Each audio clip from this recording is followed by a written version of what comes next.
Hello everyone, my name is Ankit Jain and I welcome you all to my channel Take Journey with Ankit.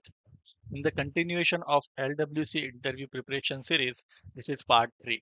In the previous part, we have already discussed lots of questions that can be frequently asked during your LWC interviews. In the last part, we will be discussing few more questions on the LWCs as well. Before we get started, in case you folks like to connect with me, you can subscribe to my YouTube channel. You can connect with me on the LinkedIn, and you can also follow my Telegram channel as well. By connecting any of this channel, in case you do have any queries or in case you do have any question, we can directly discuss. Thank you. The first question that I would like to discuss today, how do you communicate between the different Lightning Web components? Now here the interviewer like to understand what all the different ways of communication. So at the higher level, typically there are three approaches that can be followed whenever we have to do the communication between the components. First one is parent to child communication that can be done either by using the API decorated properties or by the API methods. Second one is child to parent communication, which can be done by creating the custom events. And the third one is the lightning message channel, which can be used to do the communication in between two independent components here. So the first two types, parent to child communication and the child to parent communication, will be used whenever you have to do the communication between the dependent components. However, if the components are independent but they are on the same page, you can go for the lightning message channel as well. I have already covered these questions in more detail, but this is how you have to answer at the higher level. Now, let's deep dive into all these three by going over in more detail. So the first one here is, or it can also be asked as, what is Lightning Message Service? And why do you use the Lightning Message Service whenever you have to perform the communication? So the key part that you have to understand here is, or that you should be answering here is, what is Lightning Message Service? Lightning Message Service, it is helpful whenever you have to do the communication between the independent components here. That components can be your Visual Force page, can be your Aura component, can be Lightning Web components as well. In case you have to perform the communication either from Aura to Visual Force to LWC, LWC to Aura, or in between the LWC components which are not at all dependent with each other, you can go for the Lightning Message Service. Moreover, Lightning Message Service allows you to publish a message to the designated channel. So one of the prerequisite step that you have to do here whenever you are working on the Lightning Message Service is you have to go and create the message channel. So one component can act as a publisher here, which will be publishing the message on the channel. One component or more than one component can subscribe to that channel and receive that message. One key point that you have to remember whenever you are working on the LMS here is the components in which you are communicating, they must be present on the same page. Otherwise, this kind of communication is not possible. Moving toward the next question, how you can send the data from parent to child in LWC. As I highlighted on the first slide itself, there are two options to do it, either by using the public property or by using the public function. So assume that you do have the two components. One is the parent component and another one is the child component here.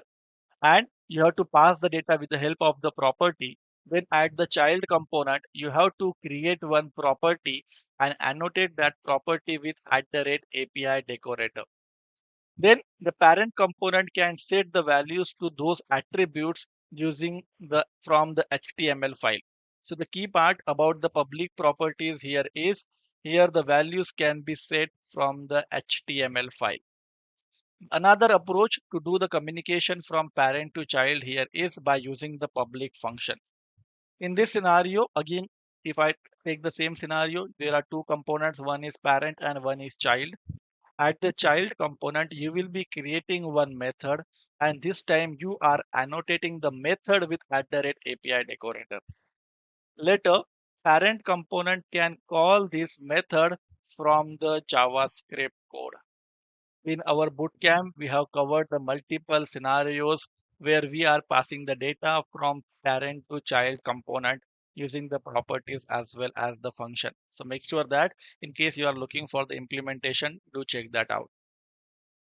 Now the third one here is how we can accomplish child to parent communication. What all different steps that you have to follow whenever you have to implement child to parent communication. It is also one of my favorite question as well whenever I do take any interviews. So what all different steps that we have to follow? Again, there are two components which are in a relationship, parent component and child component. So assume that this is my child component and this is my parent component here. Okay. So on my child component, the step number one here is I need to go and create the event. While creating the event, we have to use the custom event. The first parameter here will be the event name.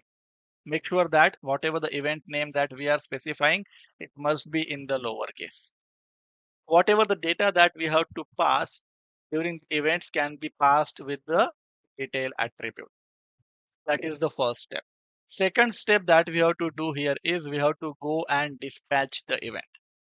So for that, we have to use the JavaScript method dispatch event and pass the event that we have created in the step one. Coming toward the step three, on the HTML file of the parent component, we have to handle that event.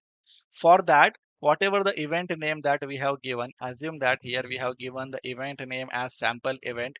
We have to prefix that with the on keyword and put the name here as on sample event.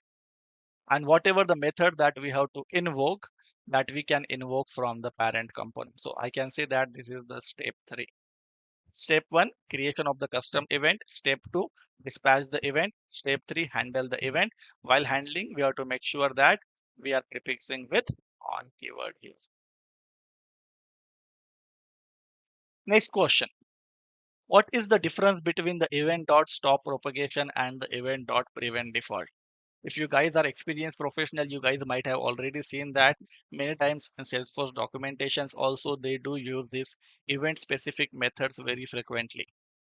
Right? So what is event.stop propagation and event.prevent default? Stop propagation prevents the further propagation of the current event.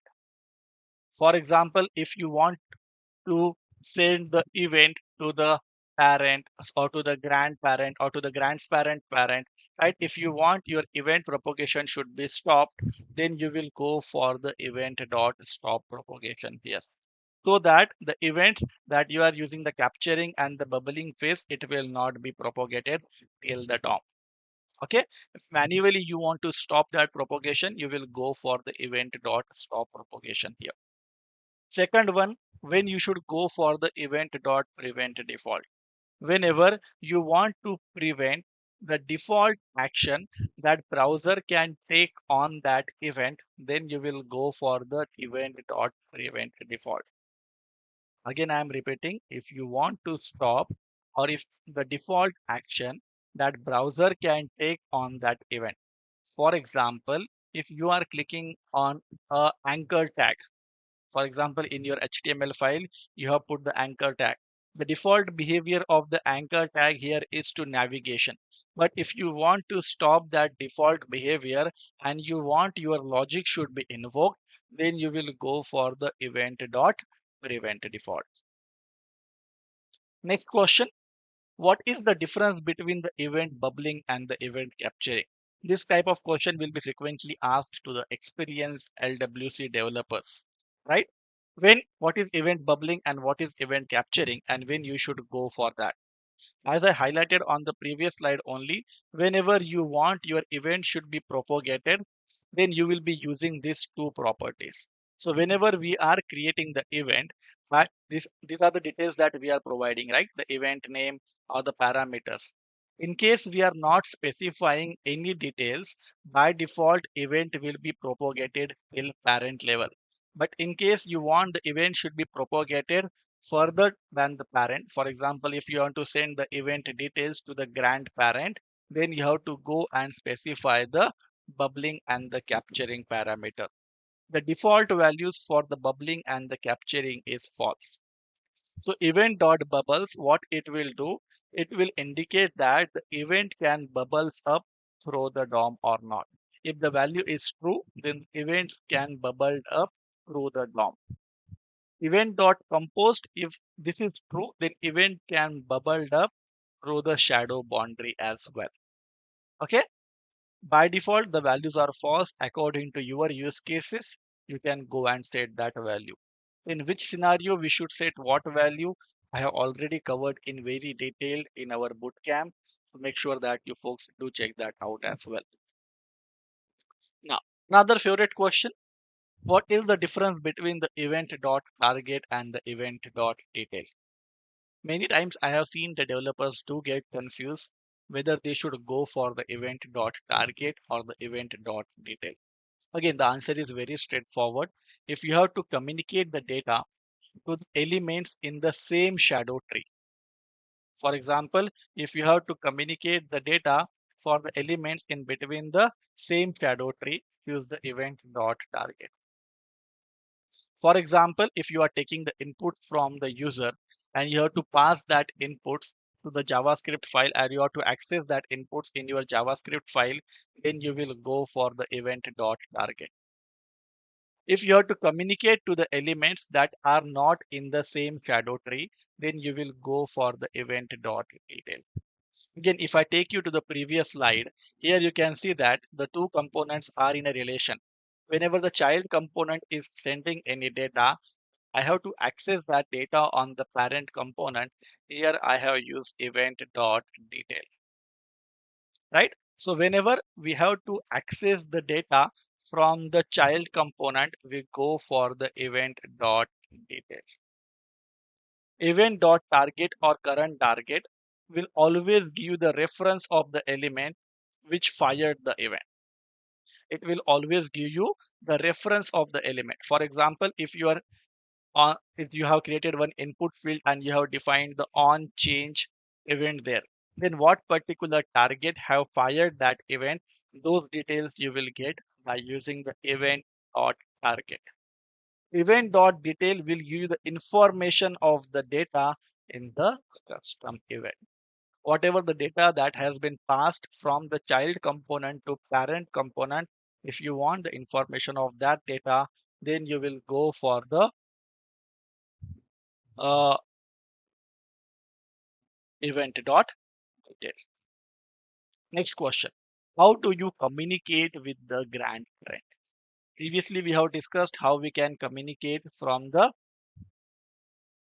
child to parent, but this time we have to communicate with the grandparent. How we can do that? To do that, what we have to do here is both the parameters, bubble and the compose parameters needs to be set to true. Again, Salesforce does not recommend that we should set both these parameters value as true. So unless and until you to have a strong business case where you have to do the communication to the grandparent, where and then only you should go and set these two values. But Salesforce documentation have a guideline to avoid the security measures. You're right, you should not set this value or you should keep this both of these values as false. But in case you have to do it, this is how you will do by setting up the bubbles as true and compose as. Rest of the things are same. Create the custom event, dispatch the event, handle the event, and all those stuff. Next question. How do I retrieve the records based on the ID? So out of the box, Salesforce do provide a few adapters that you can use to retrieve the record. Here the interviewer like to check your understanding about the different wire adapters that Salesforce do offer. So what all the different adapters that that we do have in LWC, using which we can retrieve the record on the basis of the ID. Again, there are two. One is the get record and second one is the get records. If you have to get only an individual record, go for the get record.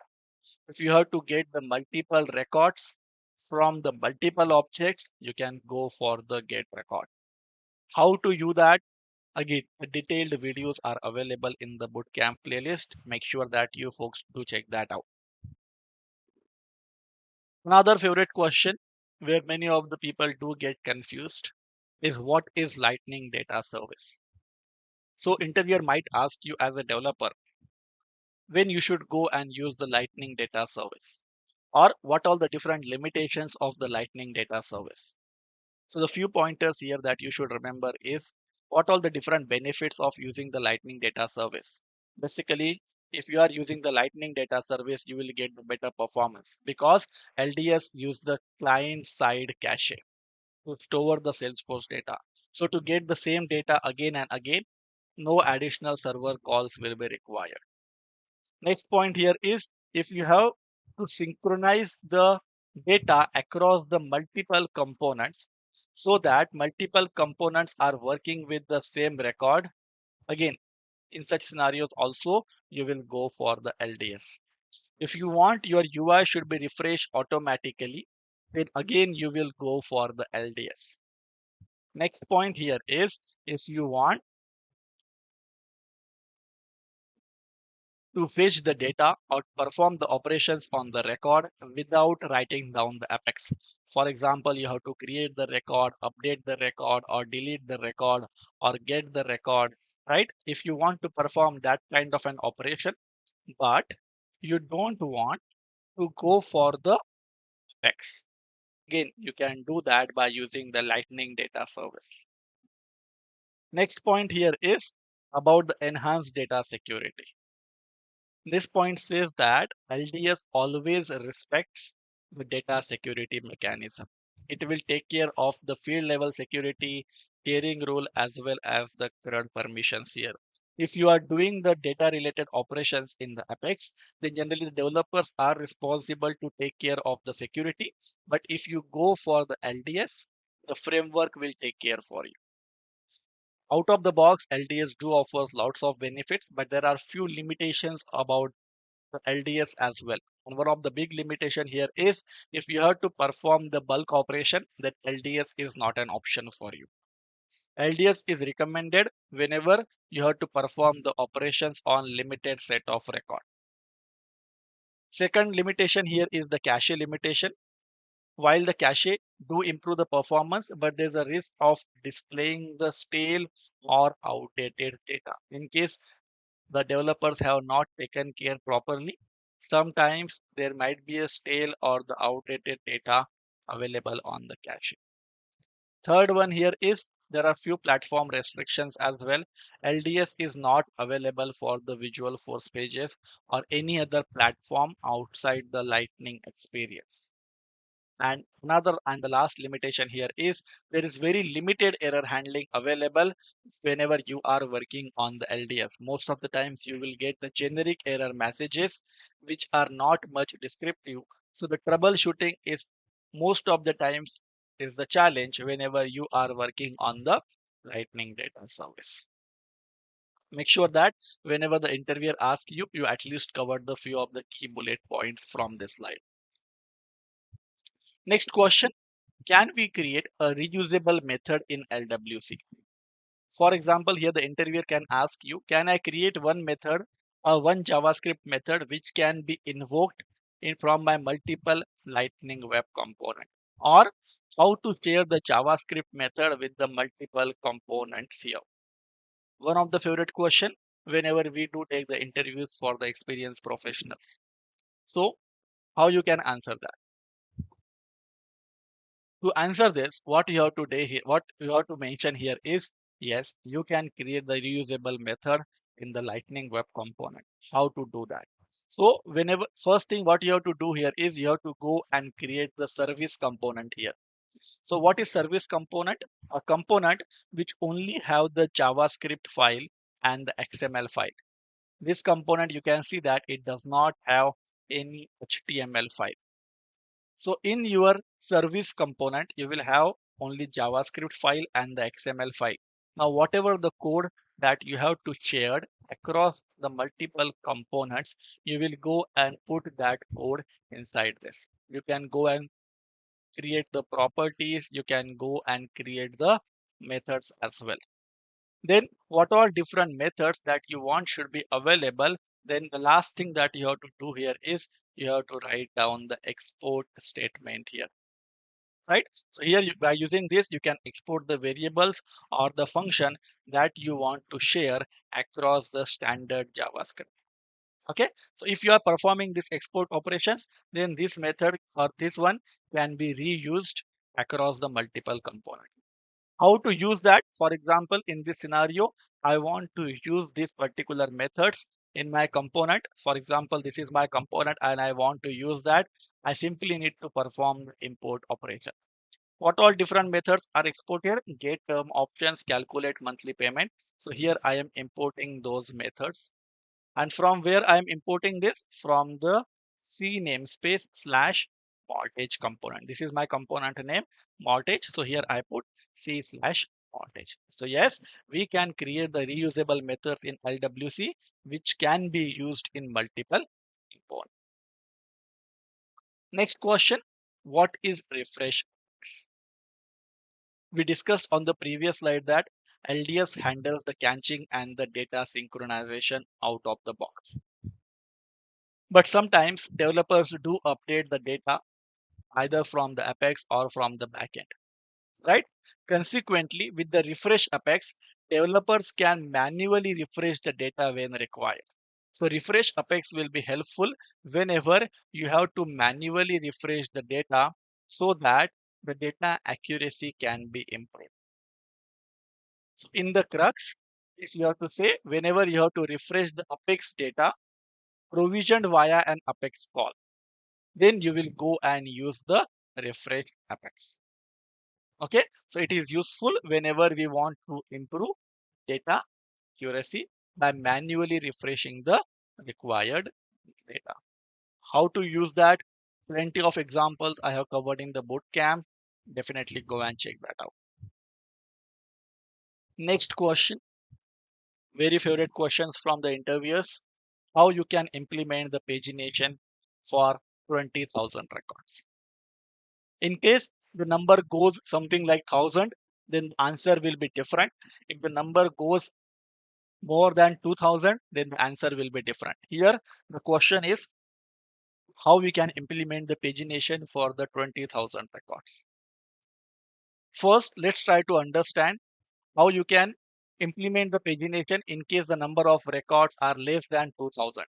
Answer is very straightforward. You can do that by using the offset keyword. But in case we have to implement the pagination for 2000 records, then here you have to use some additional logic because offset have a limitation that the maximum value of offset can be 2000. In the question that has been asked, we have to implement it for the 20,000 records. If we have to do that, then we have to use an ID field here. This is one of the workaround that I have seen many times developers to use implement the pagination. There can be others as well, but this is what I have also used in the past. I have created the video for the same as well. In case you are not sure how to do that, do check that out because it is again one of the favorite questions during the interview. So why I'm using the ID field here? Because ID fields, first of all, they are the indexed field. So definitely the performance will be much better. They are auto generated in some random fashion though, but they do have one very unique property. The unique property here is each time the ID is generated, ASCII value of an ID is always greater than the previously generated ID. What does they do have? They do have one unique property here that each time an ID is generated, the ASCII value of an ID is greater than the previously generated ID. So what we can do here is if we have to load more than 2000 record, we can simply use the last record ID in the table and retrieve the next lot of records. In the shared, in this uh, day 49 bootcamp video, I have shared the complete implementation, how you can do that. We have also seen in that example is how you can make sure that the sorting is also intact whenever you are loading more than 2000 rows. So do check that out, not only for the interview purpose, but also for the self-learning purpose. This scenario is very important. This is one of the questions that you folks have told me to cover on one of my previous part of this series. This question has been asked by the one of the interviewer that there is a multi-currency field created and they want to display the value of the field in LWC with the currency. How they can do that? Again, very simple. Here again, we have to use the wire adapters. This time we'll be using the wire adapter, that is the get field display value. What these wire adapters will do, these wire adapters display the values and provide the formatted and the localized values based on the local setting. So make sure that in case you want to display some currency logo or display some currency fields, right, on your UI, then you should use the wire adapter method, that is the get field display. Next question, how to refer the third party CSS or the JavaScript file in LWC component. One of the favorite question again, right? Most of the times business do have a requirement whenever they are creating the complex components, they want to use some out of the box CSS and the JavaScript in their components. As a developer, what all steps you will follow to do that? First thing that you will follow here is you will download all the files. Later, you will go and create the static resources and upload all those files. Why we are doing that? Because it's a lightning security requirement. Once you have done all these prerequisites, then in the component, you have to go and import the static resource first. And after that, you have to also import the methods from the platform resource loader. What all different methods? Load style as well as the load script method. Right? You have to make sure that you are importing the load style and the load script method, and then you are performing the import operations on the CSS or the JavaScript file. Okay, so first prerequisites, import the file or upload the file using the static resources, and then in your component import the static resource. And the second thing here is you have to import the methods from platform resource loader. Okay, now these are the few questions that I want that you folks do attempt, and let me know the answers in the comment section as well. The first question here is, which lifecycle method is used to subscribe the message channel? In case you folks are following the bootcamp, you guys do have a fair idea about this because we have covered the multiple examples around that. Which lifecycle method is used to subscribe to the message channel? Second one, how to subscribe to a streaming channel as well. On my channel, there is one more playlist for the platform events and the change data capture as well.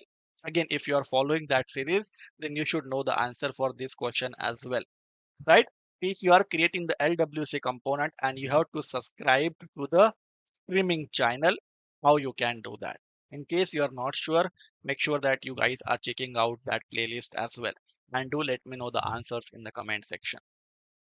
And the last question that I want you guys to answer for me here is, which lightning based components provides a UI to view, create and edit record?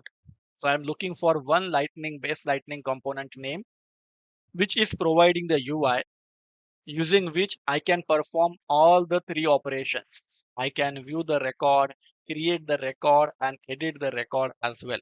It should be something similar like we do see the record detail page in Salesforce. So do let me know for this one as well. These are all the questions that are frequently asked during the LWC interviews that you guys only have told me either by commenting on my YouTube videos or or by letting me know on my LinkedIn as well. Again, I am thankful to all of you for helping me out to curate the list of the questions that are frequently asked. In case there are few more questions that you came across during your interviews, do let me know in the comment section. In case we got few more questions, I will also plan to create one more video on the frequently asked Lightning Web Components interview questions. For the time being, thank you all of you. Have a good time.